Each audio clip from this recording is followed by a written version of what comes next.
Hi guys, Sandra here.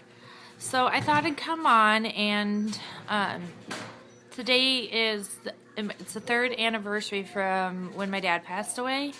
He passed away November 28th, 2008 from kidney cancer and bone cancer. And I thought I'd tell you a little bit about him and then a story that happened a few days ago and kind of give a message in honor of him.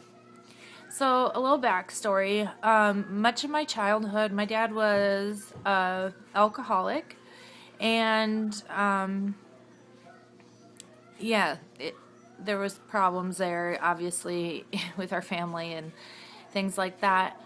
But he did end up getting sober, and when he passed away, I think he was sober for like 18 or 19 years or something, which is just wonderful.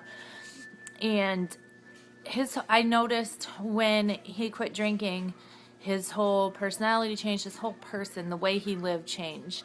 And he became a really, really great man. And what he left me with was some wonderful,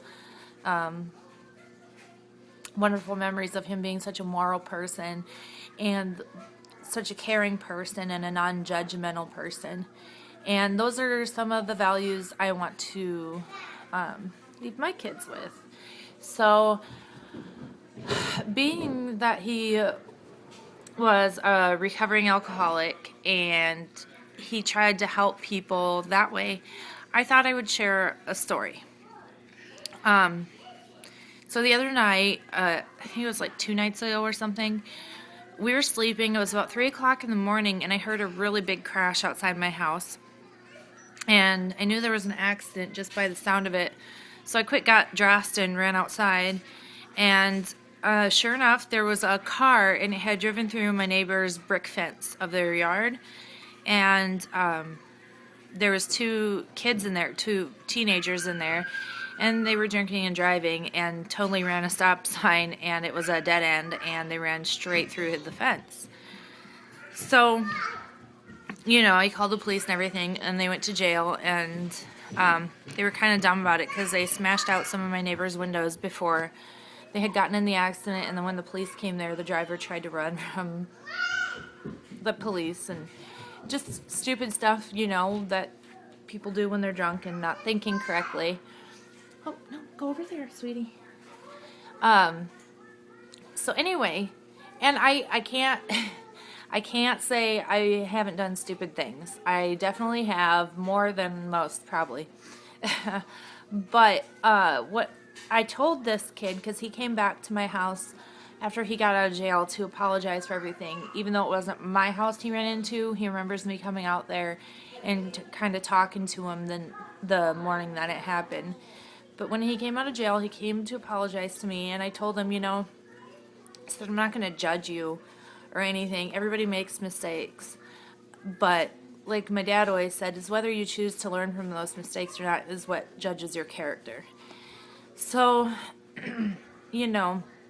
hopefully they learn that, that they're lucky, really, that it was just a wall.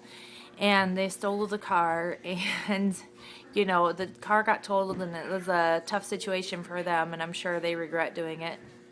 But really, they're lucky that it wasn't a person that they hit, or that they didn't hurt themselves, or a kid, or you never know what the situation could have been.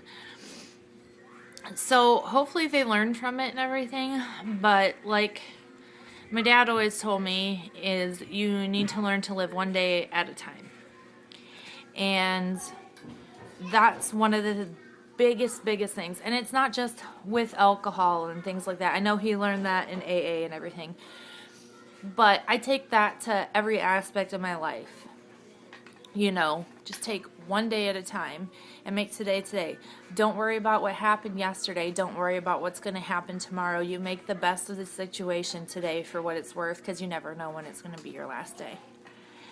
So that's my little message, and maybe, I don't know, maybe someone will hear it, maybe they won't, but, don't drink and drive, for one. It's just not a good situation at all for any age to be doing. And And my second thing is live today for today, because you never know when it's going to be your last. And I even take it to my marriage. Like, me and my husband, if we're fighting, having an argument about whatever it may be, I'll always stop in the middle and say, is this going to really make a difference 3 years from now? You know, because if it's not going to make a difference 3 years from now, there's no sense in arguing about it. You know, it's not worth, life's too short to bicker about the small things and worry about the small things if it's not going to make a difference anyway. So I guess that's my little message in honor of my dad today. Not a day goes by that I don't think of him at least a few times throughout the day, if not constantly.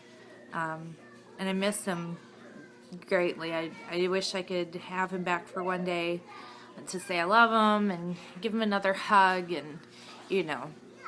But I think it does get a little easier throughout the years. It is hard because it's around the holiday time and everything, and that makes it kind of difficult. But I think as time goes on, since I've lost him, I think I just try to take the positives that I remember about him and give those values to my children and try to live by them. And when I think of him, it kind of reminds me to do that. And things might be hard in my life. Everybody has struggles they're going through. But I can always know that it could be worse. And I can get through it. No matter how hard it is, you know, I still have my family, and, you know, I know that I have my dad looking out for me somehow, and, yeah. So like I said, that's my little message about drinking and driving and how it relates to my dad and how I'm kind of trying to pass that message along. And like I said, I'm no way trying to be judgmental or anything. I can't do that because I've made my fair share of mistakes in my life too. So I'll put some pictures probably at the end of this video to show you what I was talking about. But yeah, so I hope you guys really all had a wonderful Thanksgiving, and if you celebrate Thanksgiving, and that you have a good holiday season if you celebrate the holidays. If not, I hope you have a great month of December coming up, and I hope to talk to you again soon. Bye, guys.